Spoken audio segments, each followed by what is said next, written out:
You know. Hi guys, welcome to Full Time Devils. I'm Stephen Allison, here's Adam McCullough, and we are here to do the Man United against Hull City preview. Yeah. Live! What you say? Live! Say again? Yeah. Say it again? Sore throat. Alright then. That's because he don't sing at games, guys. But anyway, we're here to do the Hull City preview. We're playing Hull City again. How many times is it now? Like the fourth time It's the year. 93rd time in 2017. Yep, and it's off. I can't wait for this game, to be honest. Premier League game. We lost the last game against Hull City, 2-1 in the cup. We did still go through on the day thanks to Paul Pogba's goal. And now we come up against Marco Silva's side at Old Trafford. They could have a few new players if they sign anyone by the end of today. And of course, after that victory against us last week, they'll be full of confidence for this game. We've got 5 topics to go through. It's the usual preview format. The first topic is, are we worried about 6? Or are we worried that we're in 6? We've won these games. We've been on an unbeaten run.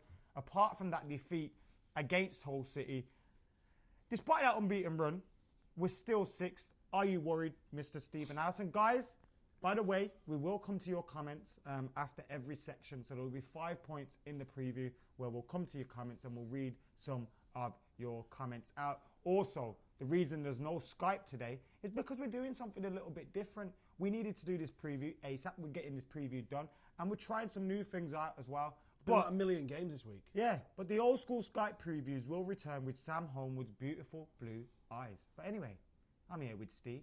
Steve, are you live? Yeah, you're live, innit? I'm live. You're not scripted today? Nope. No script today. Can you believe someone thought that my post-match rant was a script? Honestly, I should be in Game of Thrones if my acting's that good. Jesus, wet. That was some serious line. Jesus is wet. It was about 18 minutes of just constant waffle without a single note. I don't know how you... yeah, you're right. I think get you an agent. You could get some jobs. I could be a midget, couldn't I? I could be that guy with a beard. Anyway, yep. Bit of a big midget. But yeah, are you worried about 6? Well, someone keeps telling me my height in the comments, like, I don't know how tall I am. How tall are you? Me, I'm 5'11". 6'3". Do you want to talk about Hull or what? Yes, we'll talk about Hull. Are you worried about 6? No, I'm not worried about 6 because although we went from 6th place to 6th place in that unbeaten run, we cut down the lead of everybody apart from Chelsea. Chelsea gained a point on us, and then we chopped down Liverpool. We chopped down, I think Arsenal was 10 points, that went down to like 2 or something. City's was massive, we've cut that down. We've cut Liverpool's down. I think we only cut Spurs down by a point. But we've brought everybody else into reach, is what we've done.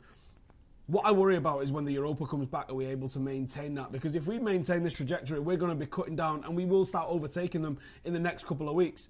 Then it's just about maintaining it. I think the scrap for the top 4, I think Liverpool are going to stay in there now because they've got I think 3 games now between now and May. They've got nothing left to play for at all. They've bombed out of all the cups. They've literally just got the league to concentrate on, the same as Chelsea. So I think those two, I think Chelsea have won the league pretty much unless they have a monumental Steven Gerrard level collapse. I think Chelsea have won the league. But I think Liverpool, because they've got such a lack of stuff to play for, I think that they're going to end up in the top 4. And I don't necessarily think second, but I think they'll do enough to stay in the top 4. So I think you're looking at 2 of City, United, Arsenal and Spurs to come out of that. And that is some big names that's going to miss out. I tend to disagree with you there because I think Liverpool not having competitive games in the Cup, only league games to look forward to, I think that can affect you when you're waiting for those games to come around once a week. Leicester last year, you mean? No, but I mean... That's what you're looking at. I know that's a fair point, but I don't think... Liverpool, I think you have to. There's something about you have to keep on your small toes. squad, mate. That's what they want. Small squad with only 1 game a week to play. They're going to be fine. But we've seen them have a few injuries, and then exactly they've had the AFCON and they've had a load of games. January's been their highest concentration of games, and they've absolutely crumbled with it. I think once it returns back to what you've seen at the start of the season, their form's going to more or less return to what you saw at the start of the season, which will be enough to keep them inside the top 4. I think you got to look at the rest. You got to look at Spurs with Europa. I mean, Arsenal's the one that I think probably going to stay in there as well because they're out of the Champions League at the next stage. You got Bayern Munich. I really don't see them getting through Bayern Munich. And then you're looking at City and United, and I think that we're still possibly an outsider, but I just think that we've got the capabilities in the team and the squad and the manager that we actually could still come second in this, even though we're the outsiders in every sense in terms of that we're 6th, we are the literal outsiders. I still think we can jump all of those and get in the mixer, but it's going to be who holds their nerve first and who holds last is, and who I think goes Chelsea the furthest in Europe's a problem. Are definite. And I don't want to jinx it, but I think United will be all right for the top 4. I think Liverpool will find their eventual level, which for me is Europa League football for them. I know we're in the Europa League at the moment. It's quite rich coming from a team that's been in the Europa League for a few years, but I think Liverpool will find their level eventually. I think Jurgen Klopp's got them playing. I think Bailey coming back from is massive. I think that Manny. maybe. Sorry, yeah, Manny. I've just read a comment about Bailey. So I'll answer that actually because I think it's a pertinent point. Why was Bailey playing in the under-23s last night? And United have tried to pour water on it and calm everyone down, saying it was just a precaution. I watched them leave the stadium. Watched all the players leave. Bailey was the last out, even though he was the first into the changing room. Was that from behind your bush? Yeah. Yeah, I was in my bush. I was at Leeds Sports Village last night. And he was limping. He looked like he was in pain as he was leaving last night. So I'm not buying that it was a precaution. But why did he play last night? What was the reason? He's match fit. He played 3 games in the AFCON. So I don't understand. Jose Mourinho's not used any first teamers, none, like exactly 0 in the under-23s. So why choose now and why choose Baye to get a game? Could it have been? I genuinely thought when I looked at it, I know the under-21s, under-23s lost. They lost in the end. It was 3-1. It was 3-1. 4 penalties was good. Yeah. I thought with the loss of Sean Goss and stuff like that, Baye maybe needing a bit of minutes. I kind of thought it was like a bit of an experience and a leader thing because they've lost Goss, they've lost a few players, and I thought just giving him some minutes because we've got 4 centre halves now. He's probably not going to play him against Hull, so that was probably in the back of my mind. I want to play him next weekend against Leicester. So, let me give him some minutes because we've seen he hasn't given Fosu Mensah minutes until January. Weird. That's a weird one. So Fosu Mensah's not been able to play in the 23s. He hasn't played Schweinsteiger in the 23s to get his match fitness up. When Mkhitaryan was on the missing persons list, he wasn't allowed to play in the 23s. Memphis hasn't been allowed to play in the 23s. So a guy that's played 3 matches already this month, why did he need minutes and why was that?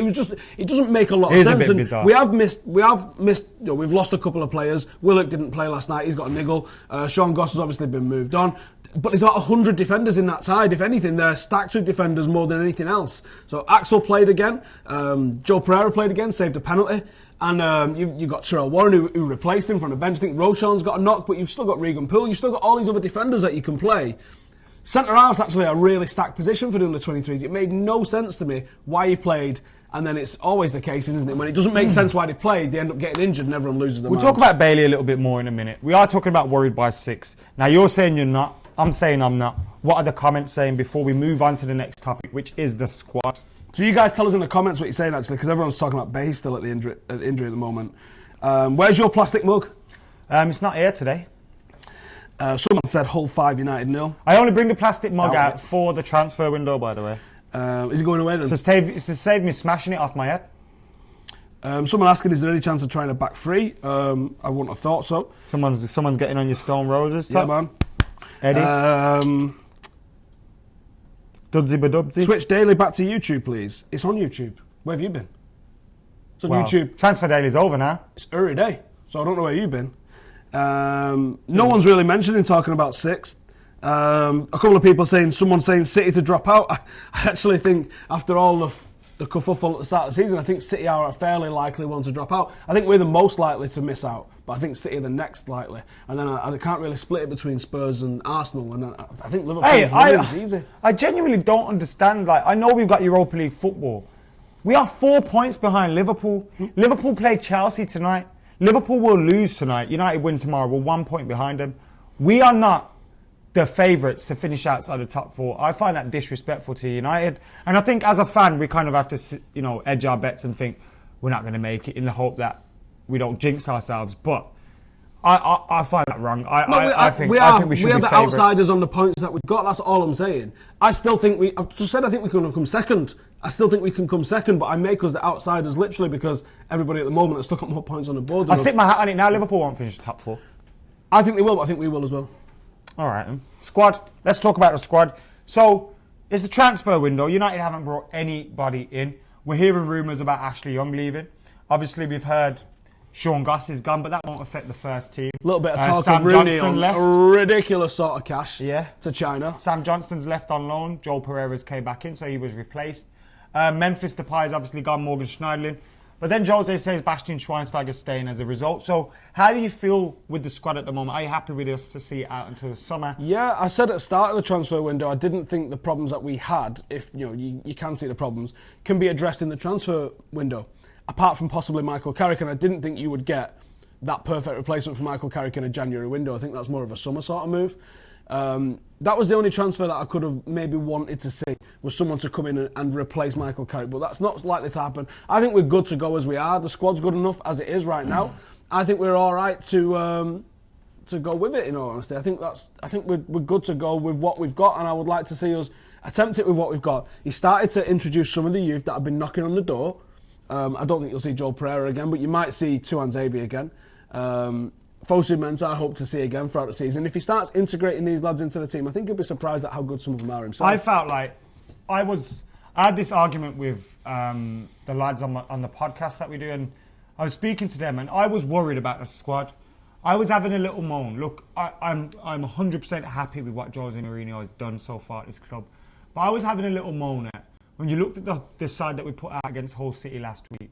Why did we play such a strong side? Northampton, Azoria, these kind of games where, look, he hasn't been able to play Fosu Mensah, Luke Shaw, not Anthony Marshall, maybe that wasn't about fitness, but the likes of Luke Shaw, Fosu Mensah, he hasn't wanted to start them or give them game time because he felt they weren't fit enough. Then why weren't we playing them in these games that didn't mean as much? Yeah, or in the 23s. And now I know we won those games, and like Zlatan scored against Zoria with a 1-0 winner, but surely if we freshen the team up, like we saw against Hull last week, the team didn't get freshened up. It was kind of a lackadaisical, poor performance. We freshened it up against Wigan. It was difficult. It was scrappy, and I felt that was because... That was Warren Joyce. And also I felt because a lot of the players haven't played together yet, and they were a bit rusty. But we got the job done, and there were players out there trying to prove a point. And I think Jose Mourinho has in the past flogged his squads, and I'm scared of that happening again. Well, I'm seeing signs of that already. But I think he's got to fight so many different fronts at the same time. He's got to think squad longevity, but he also needs immediate results. And I think when he happened upon the midfield three, because he started the season as a 4-2-3-1, and he transitioned it into a 4-3-3 to get Michael Carrick, Herrera and Pogba all in the same team, because that was what we found as our best midfield. Then he was trying to figure out the best forward three, and in the middle of all that, he's trying to figure out his best back four. Now, when he found and pinned his hat on that midfield three sound sorted, that I can park that, then it was like, oh no, Carrick's sort of played a lot of games now. Hang on, there's sort of comment I want to talk about, okay. So I've left it on screen. He's found that, so now he's like working on other areas of the squad, and maybe he's come back. It's like, Joe, it's like trying to boil 5 pans at once, and you've got to try and keep them all simmering rather than one of them or boiling spinning over. plates is the one that people usually go to. Yeah, but I mean, who spins plates? I boil pans. Who I don't know boils about pans? You boil water in pans, don't you? Anyway, the comment that I wanted to speak to Why do is you boil water in Adam more M than in the one pan? comments says Young isn't leaving. Mourinho says he wants him That's for me, squad that. depth. I know it's you. So listen, mate. How many times do we have to say it before people actually start to listen? Don't listen to the exact words that a manager says in a press conference, because there's always an agenda, right? Now, if you're Jose Mourinho and one of the reporters asks you, Ashley Young's going, and you go, yeah, I don't like him, get rid of him, right? Then that weakens the club's position in negotiating with whoever the club that is buying him, doesn't it? And also, if Ashley Young stays and we end up needing him. Yeah, then you've just ruined a guy's confidence. So when you're negotiating with another club to try and sell a player on, you don't weaken your hand by saying, yeah, we want shut of him. Because when you sit down to talk to them, he's like, I just saw that press conference last week, mate, where you said you didn't want the guy. So I'll give you a packet of quavers. Whereas if you say, I want this guy, I want him as part of my squad. He said the same thing with Memphis and Schneidlin before they lent. He's like, yeah, I don't really want to let him go, but if the right offer comes in, that's him saying, yeah, they're up for sale, but pay me. And I think that's what he's just saying now with Ashley Young. I think Ashley Young will go, and I don't think that Jose Mourinho wants him around for squad depth. He's used him a couple of times. That's it, isn't it? Cheers, Steve. No problem. You want to get into the comments on people's thoughts on the squad? Are they happy with the squad? Have we got enough depth in that squad? Well, someone says we've only got 4 midfielders. Well, that's not true. Fellaini, Schweinsteiger, Carrick, you see how Fellaini was Herrera, the first one I thought Pogba. of? Well, that's 5, right? And then you have got more players that you can play in midfield. Wayne Rooney can play midfield. There's 6. Yeah, you've got other players that can... Fosu is a midfielder, yeah, and he's part of the first team squad. Yeah, so we haven't got 4 midfielders at all. Chris Smalley. Juan Mata could play as a number 8, so... Zlatan likes to drop deep. People talking about a replacement for Carrick. Obviously, that's a huge, huge issue. I think we're going to do a huge debate on that, so we'll save that for another day. Got to be, yeah. I think Josh has suggested it, and a few other people in the comments have suggested it in the past, so I think that's one defo we got to get on that. Get some interesting people on that too. Your first loss is your best loss. Get rid. What? All right. Right, we're done on squad, yeah? Yes. Right then, starting 11s. Now, we have been tallying the scores for this one. You know that, innit? And we've got the list at the moment. Am I top now? Don't look. Well, I can see it on that screen over there. So, am I top now? You are top on 28 points. Statman Dave on 24. You have feels played, good to be a You've gangster. played about 3 or 4 times more than me, by the way, in recent weeks. So I am on 21, not far behind you. So yeah, I feel if we did a points divided by matches played, I would be top. Oh, like when we was doing points on YouTube and I didn't lose and wasn't top of the league, yeah, like that. All right. I didn't lose. All right. That's right. Yeah, shit like Trump happens. Right. I'm going to go with my 11. I was trying to be subtle. I'm going to go with my 11. Yeah, don't vote orange. Anyway, go with my 11. David De Gea in goal. Antonio Valencia at right back. I think we'll see him return. I want Shaw to play, but I think he's going to go with Darmian. So I'm going to go with Darmian at left back. Then I'm going to go with Rojo and Jones at centre half. Then in the midfield, I don't think he's going to play Carrick this week. I think he's going to play Herrera, Pogba, Mata, Marshall, Mkhitaryan and Zlatan. So I'm going for a 4-2-3-1 this week. I don't think he's going to play Carrick with an away game coming up at the weekend. So yeah, I'll go with that team. I think he's going to play the same team against Hull and against Leicester, which I don't know if it's a good idea or not, but I think he will, because I think he sees this game as being of vital importance to get the run going again. I'm going to go with a 4-3-3. I'm going to go with Big Dave in net. No one is shocked at that one. I'm going to go with a back four of, I think I picked the same back four here actually. So Rojo, Jones, Shaw and Valencia. Is that what you just picked? No, I picked Darmian. I personally would pick Shaw, but I think he will play. I can imagine when we're there at Old Trafford at Old Town Football tomorrow, seeing Darmian on the team sheet. Yeah. So yeah, I'm going to go with those. I'm gonna pick Shaw. I'm Just gonna to clarify, go with he went with Luke Shaw. the midfield is the standard first choice midfield now. Carrick, Herrera, Pogba. I think it will be free. I do think you've got a point that he might play 4-2-3-1. But I think if he does, he play Rooney. Instead of Mata. Yeah, I think that's what we might go for. But I'm going to say the 4-3-3, and then the 4-3-3. The best choice that we've got is Mickey, Marshall, Zlatan. The only variation on that is I can agree with you that he might keep Carrick till weekend and play Rooney. Because he's in decent-ish form, I think, at the moment. You know, he played Mkhitaryan on the weekend, played Marshall on the weekend. He obviously said if Marshall plays well, he'll start him. So we're both saying he played well enough to start Wednesday. To assist from the left-hand side, I mean, apart from scoring a world and a goal, yeah, because we never saw the flag. Hold tight, Jose.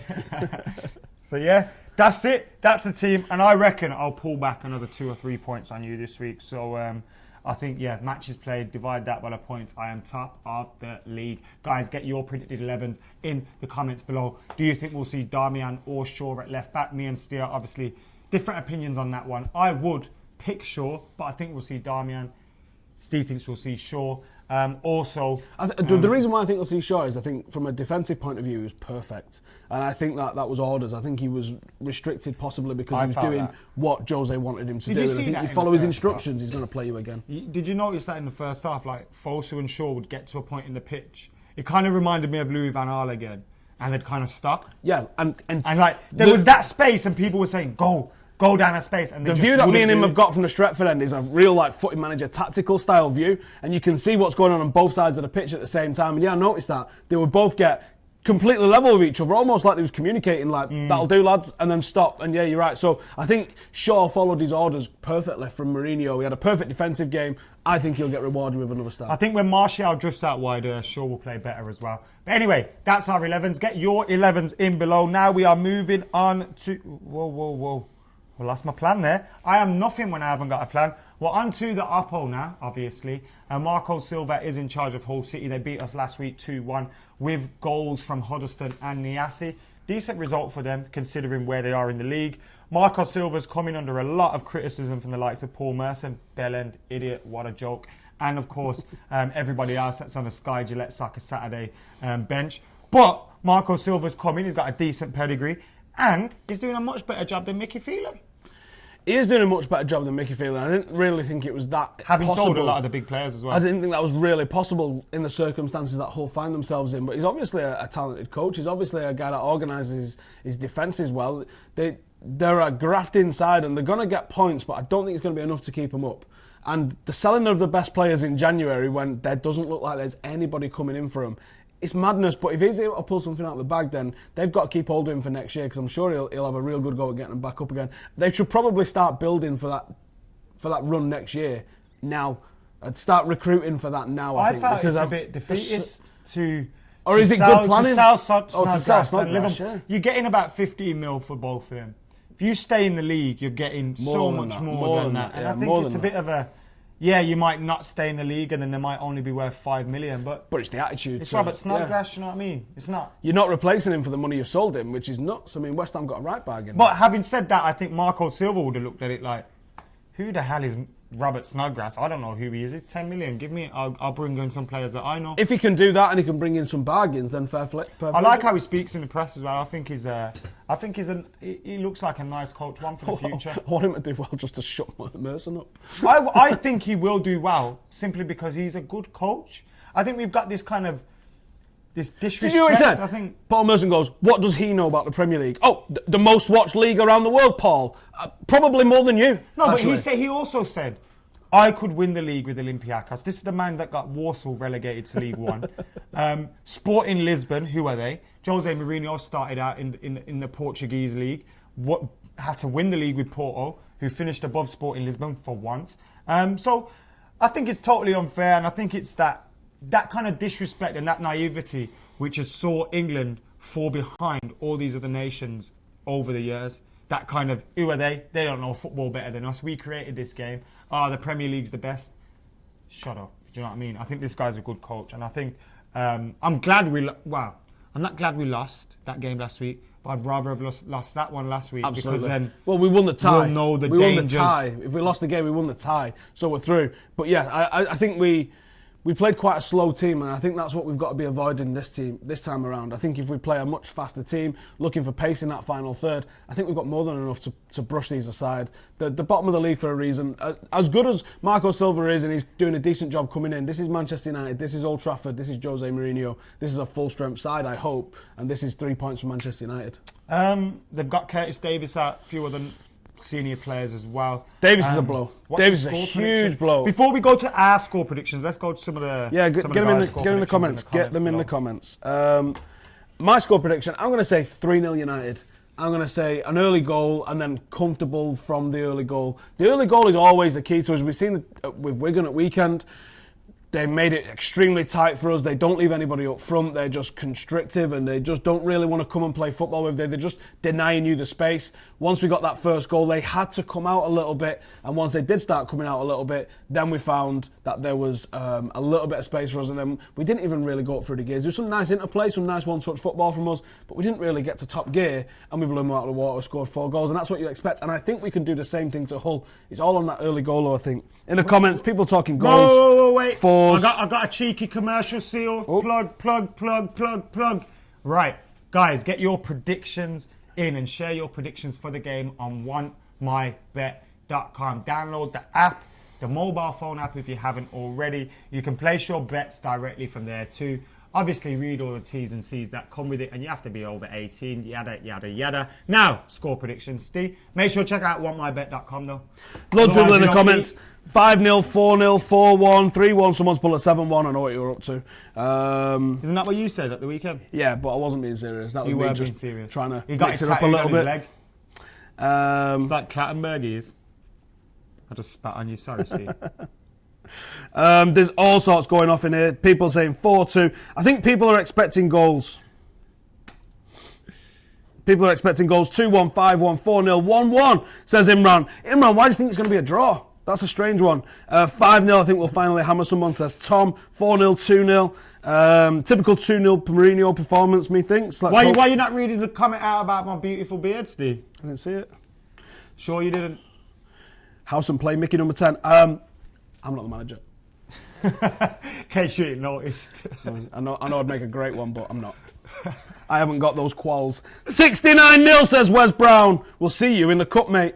He's big, he's bad, he's Wes. One of my favourite Who's better, Valencia or Shaw? It depends at Shaw. what. Deadlifts, I'm going to say Valencia. Sure. Sure. I'm not going to change that because of some good form from Tony V. Right, guys, we are done. Make sure you get your predictions in on wantmybet.com. Get all your comments in below. There's a link below. There's a link below for the app. Yeah! Chris was speaking to us in sign language and I wasn't sure what he was saying. WantMyBet.com. He's not mic'd up, he could just say it, couldn't he? Download the app. The link is below. By the way, guys, can you please hit that subscribe button because we've got an announcement to make. When we hit just a small figure of 1 million subs. It's only a little. We've only got to triple our subscriber base. Don't worry about it. And when we hit, we do it by the end of Feb. Producer Chris is going to do a face reveal. Not just a face reveal. He's doing a full hour-long Q&A. That's what he's doing. He's going to do the 1 million sub video. We know you want to see Producer Chris. 4-hour Q&A. Where you can ask Chris whatever you want. And he has to answer. So I'm thinking, we've got 330,000 subs. Everyone must live with at least 1 or 2 people. That's it. If you get everyone to subscribe. I know, what you do is, if you've got an account and you're watching this, create another account. And then subscribe to us with that account, and then create another account. Is that also how you got so many subs on your channel? By the way, guys, we're racing to 30k on our personal channels. So hang on. There's going to be a 50k beard off challenge. Oh, we'll talk about that on another day. Stephen Allison FC, I think it's called these days. Thanks for watching. You don't even play football. Right, guys, get your comments in below. Subscribe. We'll see you later. The link's below for whatmybet.com.